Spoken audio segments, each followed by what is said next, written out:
Hello, my name is Delilah Lang, the woman who vanished into her husband's shadow.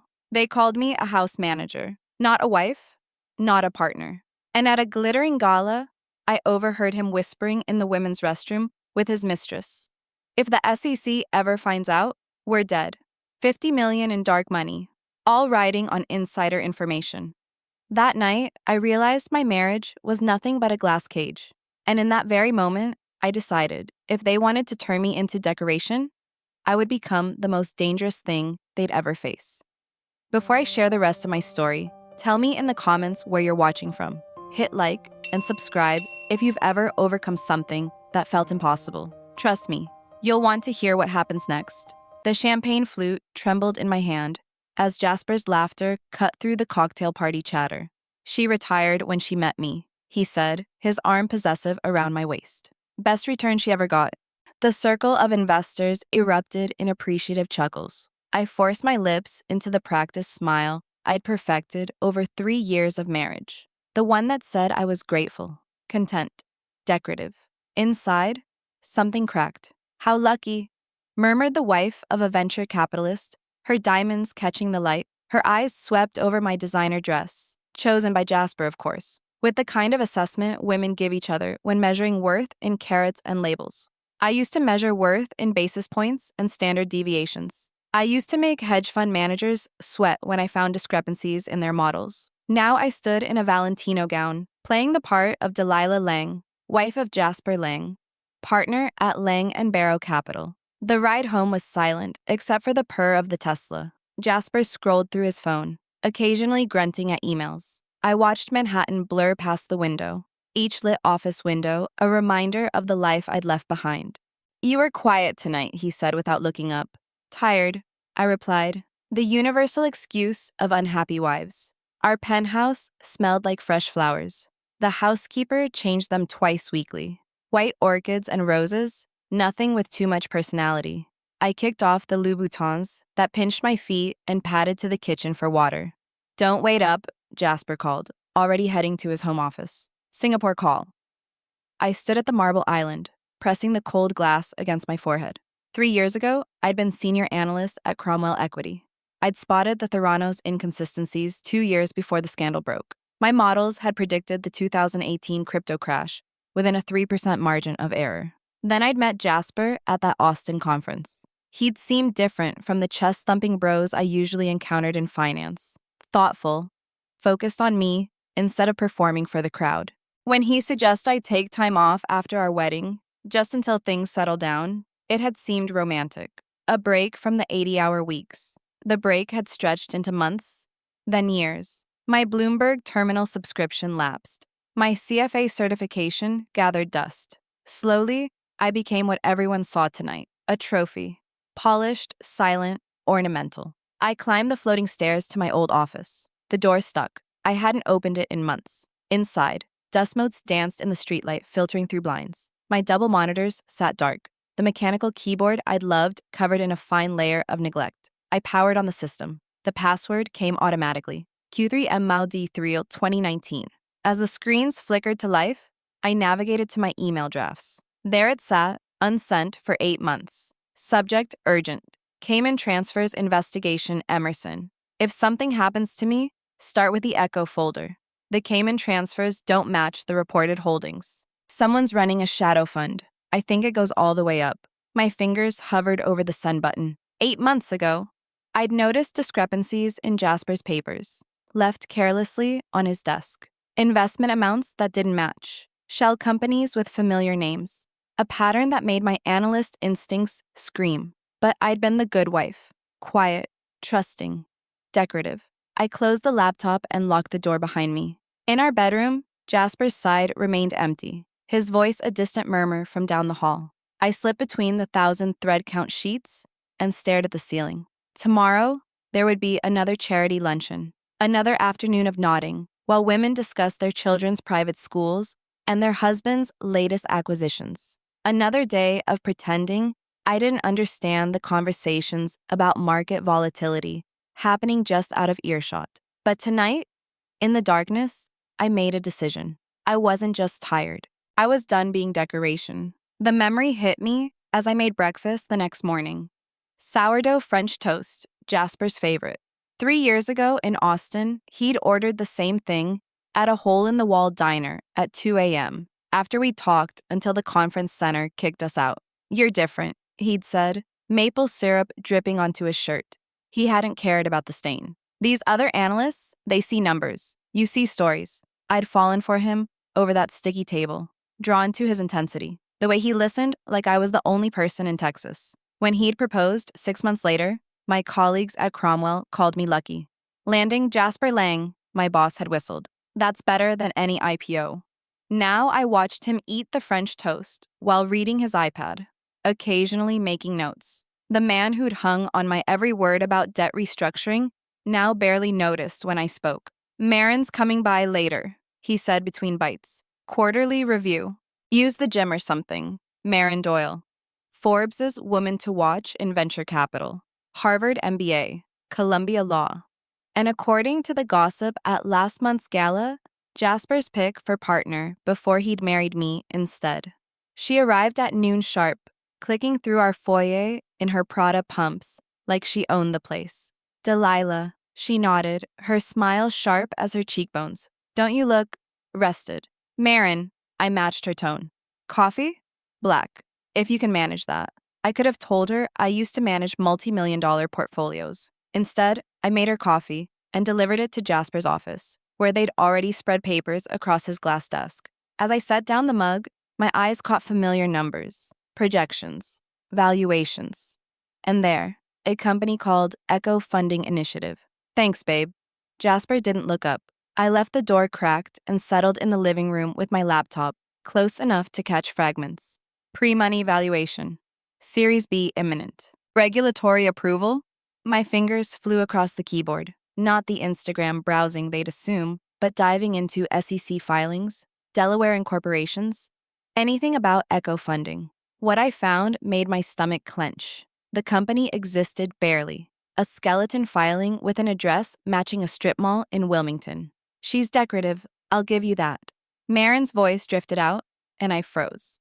But at the Watson dinner last month, someone asked about market correlation, and she just smiled, like a painted doll. "She's retired," Jasper replied. "She doesn't need to think about that anymore." Must be nice, though I can't imagine going from Cromwell to...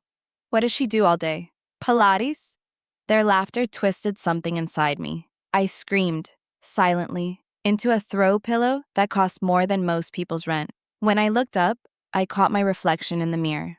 Highlighted hair, subtle Botox, designer athleisure. I looked like every other wife in our building. But underneath, my brain still worked in algorithms and patterns. And the pattern emerging from Jasper's papers screamed fraud.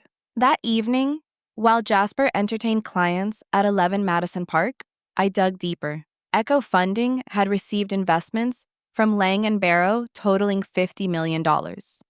But the money trail vanished into a maze of offshore accounts. The CEO was listed as O. Fitzgerald, a name that nagged at me until I remembered. Jasper's childhood dog was named Oscar Fitzgerald Lang. I photographed everything, my hands shaking. Not from fear, from the familiar adrenaline of uncovering something rotten. The same rush I'd felt exposing that pharmaceutical CFO who'd been cooking books. Jasper came home after midnight, sliding into bed, smelling like whiskey and success. "Sorry, babe. Clients ran late. It's fine." I kept my voice steady. "How was dinner?" "Closed the Terraform deal. Marin's a genius at negotiation." He pulled me close, already half asleep. What would I do without her? I lay awake, his arm heavy across my waist, thinking about the woman I'd been. The one who'd made VPs nervous during earnings calls. Who'd written algorithms that could smell bullshit in a balance sheet from 1,000 miles away. That woman wasn't gone. She'd just been sleeping. And now she was furious. The invitation arrived on ivory cardstock so thick it could cut glass. The Hampton Shores Charity Gala, the C&B scene event, where Wall Street pretended to care about sea turtles while making deals over champagne. "Wear the gold Versace," Jasper instructed, straightening his bow tie, "the one that shows your back." I stood before the full-length mirror, watching him adjust my necklace. His fingers were gentle, almost loving. For a moment, I saw the man from Austin, the one who'd said I was brilliant, Then his phone buzzed, and he was gone again, murmuring about term sheets. The drive to the Hamptons passed in practiced silence. I'd learned the rhythm of our public appearances, arrive together, photos. Then Jasper would disappear into quick meetings, while I made small talk with the other wives. Play the part, smile, don't think too hard. But when we checked in at the registration table, the smiling volunteer handed me a name tag that stopped my heart. Delilah Lang, house manager, Lang and Barrow. Capital, not wife, not partner, house manager, like I was staff. There must be a mistake, I said, voice steady despite the burning in my chest. The volunteer checked her list, confused. No, that's what was submitted. Is there an error? No error. Marin appeared beside us, resplendent in black silk. We thought it would be clearer, for tax purposes. You are technically employed by the household, aren't you? The moment crystallized like a photograph. Jasper's hand on my elbow, steering me away. The volunteer's embarrassed smile. Other guests pretending not to notice, while absolutely noticing. And Marin's satisfied smirk. It's just a title, Jasper whispered as we entered the ballroom. Don't make a scene. A scene. Like I was a child having a tantrum, instead of a woman being systematically erased. The cocktail hour blurred. I floated from conversation to conversation, deflecting pitying looks from women who knew exactly what that name tag meant. When someone asked what I did at Lang & Barrow, I heard myself saying, I manage things. Let them interpret that however they wanted. I escaped to the bathroom when I couldn't stand another sympathetic head tilt. The marble was cool against my palms as I gripped the sink, fighting tears that would ruin makeup it had taken 2 hours to apply. That's when I heard them. Shadow Fund is performing beyond projections. Marin's voice, coming from the handicap stall. 23% returns this quarter. The AI play is brilliant. That was Jasper, in the women's bathroom, with Marin. Loading up before the IPO announcement. Shh, a giggle. The sound of fabric rustling. Someone could hear. I slipped into a regular stall, pulling my feet up, breathing through my nose to stay silent. My phone was already recording. The SEC would shit themselves if they knew, Marin continued. 50 million in dark money, all riding on inside information about the Neuralink partnership. Worth the risk? More rustling. A soft moan that made bile rise in my throat. Everything worth having is. They left together, Marin's heels clicking in satisfied rhythm. I stayed hidden, replaying the recording to make sure it captured everything. My hands shook as I texted myself the audio file, then backed it up to 3 different cloud services. When I finally emerged, I caught my reflection again. Smeared lipstick, glassy eyes. I looked like what I was, a woman discovering her life was built on lies. I fixed my makeup with steady hands, the same focus I'd once used to build financial models. Then I took a photo of my name tag, making sure the house manager title was crystal clear. The rest of the gala passed in a haze. I found Jasper holding court with investors, Marin at his side like she belonged there. He barely glanced at me when I appeared. There you are. He kissed my cheek, a performance for the crowd. Gentlemen, you know my wife. House manager, I corrected softly. The group laughed uncomfortably. Jasper's jaw tightened. In the car home, his mask finally slipped. What the fuck was that? The truth, apparently. I stared out the window. I manage your house. You're being dramatic. Am I? Your girlfriend seems to think it's accurate. He swerved slightly. What are you talking about? Nothing. I closed my eyes. I'm just tired. You know us house managers. Not used to these late nights. He grabbed my hand, his grip too tight. Delilah, don't think too much. This world? He paused, choosing his words carefully. This world isn't meant for sensitive women. I pulled my hand free. Good thing I'm just the help. We didn't speak for the rest of the drive, but in my clutch, my phone held the evidence that would burn his world down. The sensitive woman was done being sensitive. She was ready to be dangerous. I waited 3 days before reaching out to Emerson Grant. 3 days of normal routines. Yoga class, lunch with Jasper's mother, a charity board meeting where I sat silently while older women planned galas. 3 days of being the perfect, docile wife while my mind raced through financial crime statutes. Emerson responded within an hour. D, Jesus Christ, I thought you'd fallen off the earth. We met at a Brooklyn diner that served terrible coffee and perfect anonymity. He looked older, gray threading through his temples. but his eyes still sharp as when we'd worked together at Cromwell. You went dark after the wedding, he said, sliding into the booth. One day you're breaking down CDO structures. Next day, radio silence. I retired. The word tasted bitter. Bullshit. Delilah Carter doesn't retire. She reloads. I pushed my phone across the table. Listen to this. His face changed as the recording played. By the time Marin mentioned the SEC, he was taking notes on a napkin. Holy shit, he looked up. You know what this is? Securities fraud. Insider trading. Probably wire fraud if they used electronic communications. I stirred my terrible coffee. The question is whether the SEC will care. I care. He leaned forward.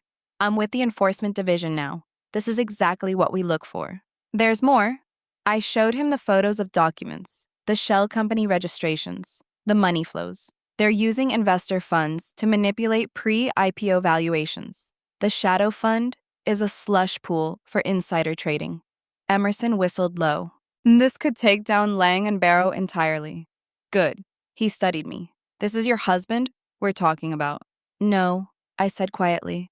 My husband was the man who discussed market philosophy until sunrise, who said I was brilliant. This is someone else wearing his face. We spent 2 hours building a plan. I'd gather more evidence while Emerson prepared the SEC investigation. He gave me encrypted communication channels, dead drops for documents, all the spy novel cliches that were suddenly my reality. Be careful, he said as we parted. When cornered, these guys get vicious. I wanted to tell him they were already vicious. They just hid it better in bespoke suits. Back home, I found Marin's Hermes bag on my kitchen counter. Her laugh echoed from Jasper's office. I made noise getting water, letting them know I was home. Their voices dropped to whispers. That night, I created my masterpiece, a presentation titled The Anatomy of a Fraud. Slide by slide, I laid out the entire scheme. The shell companies mapped like a virus spreading through financial systems. The insider trading patterns highlighted in damning red. The regulatory violations cataloged with the precision I'd once used to value derivatives. But I didn't send it. Not yet. First, I needed the smoking gun. It came 2 weeks later when Jasper left his laptop open during a shower. His email was right there, and I was technically the house manager. Managing meant overseeing things. Right? The Echo folder contained everything. Communications with CEOs about unannounced mergers, trading records, showing purchases days before public announcements. And there, a folder labeled Oscar Holdings. My heart hammered as I copied file after file. Oscar Holdings wasn't just a shell company. It was the hub, with tendrils reaching into dozens of pre-IPO tech companies. They weren't just insider trading. They were systematically manipulating the entire venture capital ecosystem. Find something interesting? I spun. Marin stood in the doorway, silk robe barely tied, just checking Jasper's calendar. My voice stayed steady even as my pulse raced. He asked me to confirm dinner tomorrow. She moved closer, predatory. You know, I underestimated you. The Cromwell girl is still in there, isn't she? I don't know what you mean. Sure you don't. She picked up a paperweight from Jasper's desk. A crystal bowl, naturally. Here's the thing about glass houses, Delilah. Everyone can see in, but they're very easy to shatter. Is that a threat? It's a kindness, woman to woman. She set down the bowl with a sharp click. Stay in your lane. Be the pretty wife. It's safer. After she left, I threw up in the powder room. Then I sent everything to Emerson with a note. Accelerate timeline. They know I know. His response was immediate. Get out, now. But I couldn't. Not yet. I had one more card to play. Reema Singh had won a Pulitzer for exposing accounting fraud at a pharmaceutical giant. When I called her from a burner phone, she listened without interrupting. I have everything, I told her. Documents, recordings, proof of a $50 million fraud scheme. But I need someone who can tell the story. Why me? Because you're not afraid of powerful men. We met at the Strand bookstore, pretending to browse the finance section. A cruel irony. She was smaller than I'd expected, with keen eyes that missed nothing. Show me, she said simply. I handed her a USB drive disguised as lipstick. Everything's there. The presentation explains the connections. She pocketed it smoothly. When do you want this to run? Lang and Barrow is taking a company public next Friday. Maximum impact. That's 6 days. She pulled a book about women in finance, flipping through it casually. Can you stay safe that long? I'll have to. But safety was relative. That evening, Jasper installed new security software on all our devices for our protection. I watched him update my laptop, knowing he was really installing surveillance. Can't be too careful, he said, kissing my forehead. Lot of corporate espionage these days. I smiled sweetly. Of course, darling. Whatever you think is best. That night, I created my honeypot. In a folder labeled Fake Evidence, I planted doctored documents that would send any investigation in the wrong direction. Breadcrumbs leading nowhere. If he was watching, let him see what I wanted him to see. The real evidence lived on encrypted drives, hidden in places no one would think to look. Inside tampon boxes, sealed in emptied face cream jars, taped behind the toilet tank. Places that required getting dirty to find. Emerson went dark on Tuesday. His last message? Can't explain. Stay strong. By Wednesday, I knew why. Jasper came home early, face thunderous. Your friend, Emerson Grant, is under investigation. Who? I kept my voice neutral, confused. Don't play dumb. He worked at Cromwell. The SEC suspended him for unauthorized access to private files. I haven't talked to anyone from Cromwell in years. The lie came easily. Why would I? He studied me, looking for cracks. Marin thinks someone's been leaking information. Marin thinks I'm a house manager. Her judgment might be questionable. His hand shot out, gripping my wrist, not hard enough to bruise. Jasper was too smart for visible damage, but firm enough to remind me who held the power. This isn't a game, Delilah. People who cross us, they don't just lose, they disappear. Like I did? The words slipped out before I could stop them. When I married you, he released me. Something flickering in his eyes. Guilt?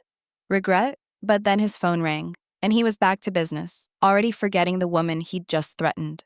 Thursday morning, I met my old mentor at a coffee shop in Queens. Richard Chen had given me my first job at 17, teaching me Excel tricks in a tiny accounting office. Now he ran a forensic investigation firm, and his face was grim. They're setting you up, he said without preamble.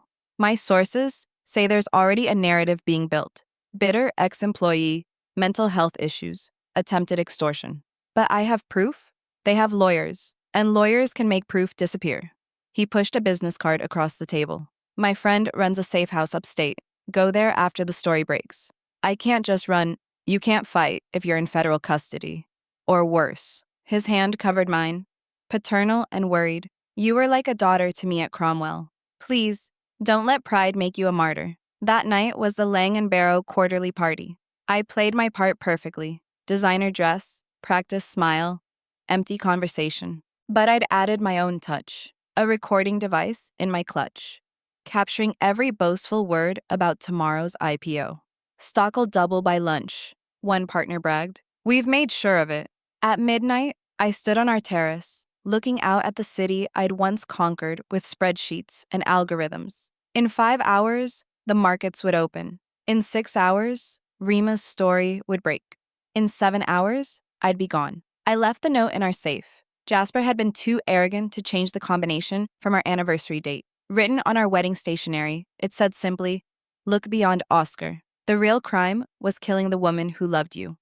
D." Then I walked out of our penthouse with nothing but a gym bag and the satisfaction of knowing that by morning, their kingdom would be ash. I couldn't sleep in the cheap motel in New Jersey. Every car door made me jump. Every footstep in the hall sent my heart racing. At 3 a.m., I gave up and opened my laptop, checking the financial futures. Lang & Barrow's prize IPO was set to open at $45 per share.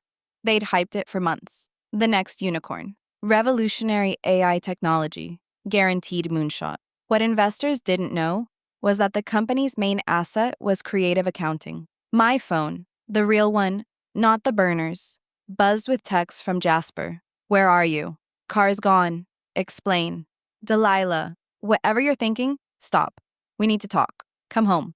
Then, at 4:47 a.m., I know what you did. I turned off the phone and removed the battery. In 2 hours, none of his threats would matter. At 8:30, I was sitting in a diner watching CNBC on mute when my burner rang. Rima, it's live, she said. Check Bloomberg. I pulled up the site on my phone. The headline hit like a physical blow. Exclusive. Shadow trading and the trophy wife, who uncovered Wall Street's latest fraud. The article was devastating. Rima had woven together every thread. The shell companies, the insider trading, the recording from the gala. She'd even found additional sources, former employees who'd been silenced with NDAs but were willing to talk anonymously. But the masterstroke was the photo, the one I'd taken of my house manager name tag from the gala. It ran full width beneath the headline, a perfect symbol of how these men saw the women in their lives. The market reaction was immediate. Lang & Barrow's IPO opened at $45 and plummeted to $27 within minutes. Trading was halted twice. By 10 a.m., it was down 40%. I allowed myself one moment of satisfaction, then got up to leave. Time to disappear. That's when I saw him. Not Jasper. Worse. Marcus Webb, Lang & Barrow's head of security. Former FBI, hired to handle delicate situations. He was sitting 3 booths away, pretending to read a newspaper. But I'd learned to spot surveillance at Cromwell during the insider trading investigation that almost took down our whole floor. I left cash on the table and walked out slowly, normally. No sudden movements. Just a woman getting on with her day. He followed. The train station was crowded, good for losing a tail. I wove through commuters, ducked into a bathroom, then doubled back through an employee corridor I'd scouted earlier. When I emerged on the opposite platform, Webb was gone. But they knew I was running, and they knew I was still in New York. My second burner rang. Unknown number. Ms. Lang? A woman's voice. Professional. This is Assistant Director Sarah Chen with the FBI Financial Crimes Division. We need to speak with you about your husband. I don't know anything, I said automatically. That's not what Ms. Singh's article suggests. We can protect you, but you need to come in. Like you protected Emerson Grant? A pause. Mr. Grant is safe. His suspension was strategic, to prevent obstruction. He's actually leading the investigation. Convenient story. Delilah, may I call you Delilah? In about 6 hours, your husband and his associates are going to realize their only play is to discredit you. They have resources we can't match in the media, but we have handcuffs. Help us help you. I hung up. Trust no one. The mantra of every whistleblower who'd ever survived. By noon, Lang & Barrow's offices were swarming with federal agents. The footage made every financial channel. Marin being led out in handcuffs. Her perfect composure finally cracked. Junior partners carrying boxes of seized documents. But not Jasper. He'd vanished. My phone, I'd been stupid enough to turn it back on to check the news, lit up with a call from him. Against every instinct, I answered. You destroyed everything. His voice was calm, too calm. Do you understand what you've done? I told the truth. The truth? He laughed, bitter and sharp. The truth is that you couldn't handle being ordinary. Couldn't handle not being the smartest person in the room anymore. That's what you think this is about? My ego? Isn't it? Poor Delilah. Reduced to planning dinner parties instead of hostile takeovers. So you decided to burn it all down. You stole $50 million. I built an empire. And you, his voice cracked. You were supposed to be my queen. I was never your queen, Jasper. I was your pet, your trophy, your house manager. Silence. Then, they'll come for you too. The FBI doesn't care about wronged wives. They care about convictions. And you knew. You benefited. That makes you complicit. Maybe, but at least I'm not you. No, he said softly. You're worse. You're a traitor. The line went dead. I threw the phone out the window of my moving rental car, watching it shatter on the highway. Let him trace that. But his words echoed as I drove north. Was I complicit? I'd lived on stolen money for 3 years, worn clothes, bought with fraud. Stayed silent when I should have spoken. The woman in Austin would have reported it immediately. But the woman in Austin hadn't been slowly diminished, piece by piece, until she forgot her own worth. Maybe that was the real crime. Not the theft of money, but the theft of self. And maybe that's why I'd lit the match. Not for justice, for revenge. The safe house was a cabin in the Adirondacks, with no cell service and a well-stocked pantry. I spent 3 days there, watching the financial world burn through a satellite internet connection that barely functioned. The numbers were staggering. Lang & Barrow lost $3.2 billion in market value. The IPO they'd manipulated was delisted. 17 arrests were made. But Jasper remained at large. and my name was starting to appear in the coverage. Sources close to the investigation suggest Delilah Lang may have been more involved than initially reported. Questions arise about what the whistleblower knew and when. Former colleagues describe her as calculating and ruthless in her Cromwell days.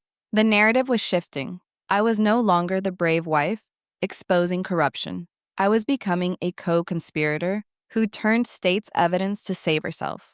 On day 4, Rima called on the landline. Only 3 people had the number. "They're spinning hard," she said. "I'm getting calls asking about your mental health history, your obsession with your husband's business, even suggestions you planted evidence. Let me guess. Anonymous sources? Very well-funded anonymous sources. I need you on record. Your story, your voice. Without it, they'll bury you. And if I go public, they'll actually bury me. The FBI will protect. The FBI wants a conviction. I'm just a means to an end." But she was right. Hiding made me look guilty, and I was tired of letting other people tell my story. "One interview," I said, "but I choose the terms. We did it over secure video link." I sat in that musty cabin, wearing a sweater I'd bought at a gas station, telling America how I discovered my perfect life was built on lies. "People ask why I didn't report it sooner," I said, looking directly at the camera. They didn't see how small I'd become, how every day, piece by piece, I was reduced from a person to a possession. By the time I found the courage to act, I'd almost forgotten I had the right to. The interview aired on a Tuesday. By Wednesday, everything changed. Women started sharing their stories. House manager became a rallying cry for every woman who'd been diminished by the men who claimed to love them. Financial wives who'd noticed discrepancies but been told not to worry. Female analysts pushed out after reporting concerns. A sisterhood of silenced voices finally speaking. But the real bombshell came from an unexpected source. Marin Doyle, facing 20 years in federal prison, decided to flip. And she didn't just flip on Jasper, she burned down the entire boys' club. Her testimony was devastating. The shadow fund was industry-wide. Dozens of firms were involved, trading information like baseball cards, manipulating markets with casual arrogance. She had recordings, documents, proof of a conspiracy that made our $50 million look like pocket change. Jasper Lang was middle management. She told prosecutors, "You want the real criminals? Look at the mentors, the grand old men of Wall Street who taught us that rules were for other people." The financial press went into overdrive. Every day brought new revelations, new arrests. The SEC announced sweeping reforms. Congress held hearings where senators pretended to be shocked that wealthy people cheated. And through it all, Jasper remained free, until he didn't. They caught him at the Canadian border, traveling on a fake passport. The photo showed him being led away in handcuffs, his perfect hair finally mussed, his bespoke suit wrinkled. He looked smaller somehow, ordinary, just another criminal in custody. The federal prosecutor called me that night. "We got him. Thought you'd want to know. What happens now? Trial. We'll need your testimony. Will it matter? Marin gave you everything. You gave us the thread that unraveled it all. Without you, none of this happens." She paused. "I know this has cost you everything, but what you did, it matters. You made Wall Street bleed, and God knows it needed to." After we hung up, I sat in that dark cabin, processing the strange emptiness of victory. I'd won, but what had I won? My reputation was in ruins. My marriage was a crime scene. My career was a ghost. But I was free, for the first time in 3 years. Truly free. That night, I opened my laptop and started typing. Chapter 1. The woman I was before I disappeared. Maybe that's what revenge really looked like. Not just burning down the kingdom, but building something new from the ashes. Something that belonged only to me. 3 months later, I sat in a Portland coffee shop, watching rain streak the windows. My hair was brown now, cut short. I wore jeans and a college sweatshirt, clothes Jasper would have hated. I looked like a graduate student, which wasn't far from truth. "Ms. Danamora?" The barista called my order. Leah Danamora, my grandmother's maiden name. A small rebellion against everyone who'd tried to name me. The email from Rima had arrived that morning. She wanted to meet, had something to give me. Despite every instinct screaming caution, I agreed. She looked the same. Sharp, observant, kind. You look good, she said, settling across from me. Free. I'm getting there. She pulled out a USB drive. Every email I've received since the story broke. Thousands of them. All from women who saw themselves in your story.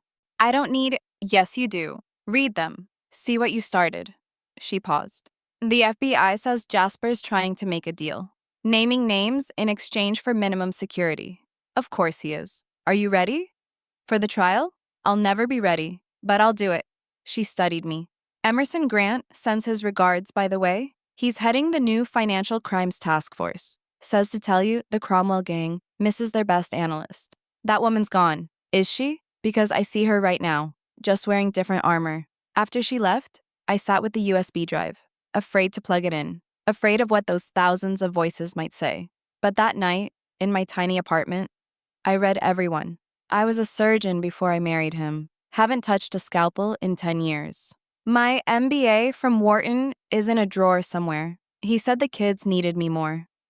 I found irregularities in his firm's books. When I mentioned it, he had me committed for exhaustion. Story after story of brilliant women reduced to decoration. Each one a mirror of my own journey. But also hope, women leaving, women fighting, women reclaiming their names and their power. The trial was set for spring. I'd have to face him again, sit in a courtroom and detail every humiliation. The prosecutor warned me his lawyers would try to paint me as vindictive, hysterical, a woman scorned. Let them, I said. I've been called worse, and I've got the receipts. Reed College had offered me a position, adjunct professor of corporate ethics. The irony wasn't lost on me, teaching business students about integrity when I'd spent 3 years looking the other way. But maybe that's exactly why I was qualified. I knew how easy it was to lose yourself, how glamorous compromise could look when it wore a designer suit and promised you'd never have to struggle again. My first lecture was terrifying. 25 fresh faces staring at me, waiting for wisdom I wasn't sure I possessed. I'd prepared slides about Enron, about Theranos, about financial malfeasance. Instead, I told them my story. Ethics isn't about big moments of choosing right from wrong, I said. It's about the tiny compromises, the small silences, the moments when you tell yourself it's not your business, not your problem, not your place to speak. I was brilliant once. IQ off the charts, they said. Could build financial models that predicted market shifts within percentage points. But I wasn't smart enough to see that intelligence without courage is just sophisticated cowardice. A student raised her hand. Do you regret it? Blowing the whistle? I regret waiting so long. I regret the woman I let myself become. Someone who needed permission to think, to speak, to exist. But burning it down? I smiled. That's the first thing I did in years that felt like me. The weeks passed in a rhythm of teaching, writing, therapy. I was seeing someone twice a week, unpacking the ways I'd been complicit in my own diminishment. It was harder than exposing financial fraud, looking at the ugly truths about myself. You were a victim, my therapist insisted. I was also a volunteer. Nobody forced me to stop working, to stop thinking. I chose the easy path. You chose survival. There's no shame in that. But there was shame, and anger, and grief for the woman I'd been, the one who'd published papers on algorithmic trading and made VPs nervous with her questions. I mourned her like a death. Slowly, though, something new was growing. Not the old Delilah. She really was gone, but someone stronger, someone who'd survived the fire she'd set. The trial date approached like weather on a map. Inevitable, ominous, necessary. I'd testify via video link for safety, but I'd still have to see him, still have to recount every detail of our life together, parsing love from crime. A week before the trial, a package arrived. No return address. Inside, a single photo. Our wedding day. Jasper and I laughing, surrounded by flowers and hope. On the back, in his handwriting, we were happy once. I stared at that photo for hours. We had been happy, or I'd been happy believing in the performance. Maybe that's what hurt most. Not the crimes, but that the love had been just another manipulation. I burned the photo over my kitchen sink, watching our faces curl and blacken. Some blueprints were too damaged to rebuild from. Better to start fresh. The night before my testimony, I couldn't sleep. Instead, I wrote, Tomorrow, I tell the truth, not the prosecution's truth or the defense's truth, but mine, the truth of a woman who disappeared into a man's shadow and fought her way back to the light, who discovered that sometimes the only way out is through, who learned that making powerful men bleed isn't nearly as satisfying as learning to breathe again. They called me a trophy wife. They were right. I was a prize, displayed and polished and silent. But trophies are made of metal. They can be melted down and reforged into something sharp, something dangerous, something free. I closed my laptop and watched the sun rise over Portland. In a few hours, I'd face the man who'd tried to erase me. But I wasn't afraid anymore. I'd already won the only victory that mattered. I'd found my way back to myself.